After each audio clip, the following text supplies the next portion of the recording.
দেখো আজকে আমরা নবম শ্রেণী আমরা কোষে দেখি 7.3 এর অঙ্ক সলভ করব। এখানে বহুপদী সংখ্যামালার 7.3 সলভ করার আগে আমরা দেখব এই চ্যাপ্টারে কী কী থিওরি আছে এগুলো একটু লক্ষ্য করতে হবে। এখানে 7.2 শেষ হয়েছে, আমরা 7.3 শুরু করছি।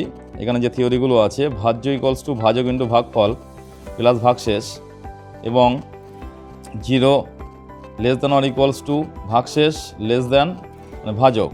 এক্ষেত্রে ভাজক ধনাত্মক পূর্ণ সংখ্যা এবং ভাজ্য ভাগফল ও ভাগশেষ অখণ্ড সংখ্যা। দেখো এই থিওরিগুলো একটু জেনে নিলে আমাদের চ্যাপ্টারের অঙ্ক করার সময় একটু সুবিধা হবে। নিচে একটা এক্সাম্পল দেওয়া আছে, এটাও একটু লক্ষ্য করতে হবে। পরের পৃষ্ঠায় দেখি, এখানে কিছু উদাহরণ দেওয়া আছে। দেখো কিছু উদাহরণগুলো তোমাদের লক্ষ্য করতে হবে। এই উদাহরণগুলো লক্ষ্য করবে, প্লাস সেই একই সূত্র আছে এখানে, ভাজ্য ইকুয়ালস টু, এই সূত্রটা ভালোভাবে মনে রাখবে, ভাজক ইন্টু ভাগফল প্লাস ভাগশেষ, এবং ভাগশেষ শূন্য অথবা ভাগশেষের মাত্রা লেস দ্যান ভাজকের মাত্রা। এইভাবে কিন্তু নিচে কিছু উদাহরণ দেওয়া আছে, কোনটা এটা উৎপাদক হলে এর গুণিতকটা কত হবে, এইভাবে থিওরিগুলো দেখতে হবে।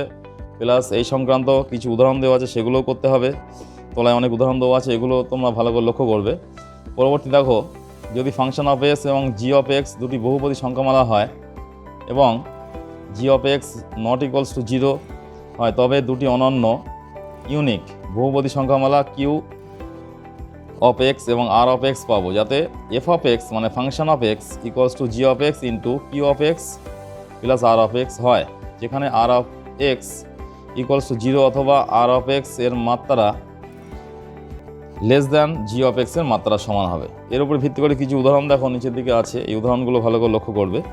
তারপরে আমরা চলে আসবো এখান থেকে, এখানে একটা ভাগশেষ উপপাদ্য আছে। এই উপপাদ্যটা ভাগশেষ নির্ণয় করার এই সহজ পদ্ধতি যুক্তি দিয়ে প্রমাণ করতে হবে। এখানে একটা উপপাদ্য আছে, উপপাদ্যটা বলছে, ভাগশেষ উপপাদ্য কি বলছে, এফ এক্স মানে ফাংশন অফ এক্স একটি বহুপদী সংখ্যামালা যার মাত্রা এন মানে N greater than or equals to 1 এবং এ যে কোনো একটি বাস্তব সংখ্যা। এফ এক্স মানে ফাংশন অফ এক্সকে এক্স মাইনাস এ দ্বারা ভাগ করলে ভাগশেষ হবে এফ অফ এ মানে ফাংশন অফ এ। এই যে উপপাদ্যটা আছে, এই উপপাদ্যের প্রমাণটা এখানে আছে, দেখবে প্রমাণটা লিখে এখানে প্রমাণ দেওয়া আছে। তোমরা প্রমাণ এই পর্যন্ত প্র্যাকটিস করবে, এটা তাহলে উপপাদ্যটা বুঝতে পারবে এবং প্রমাণটাও তোমরা শিখে যাবে।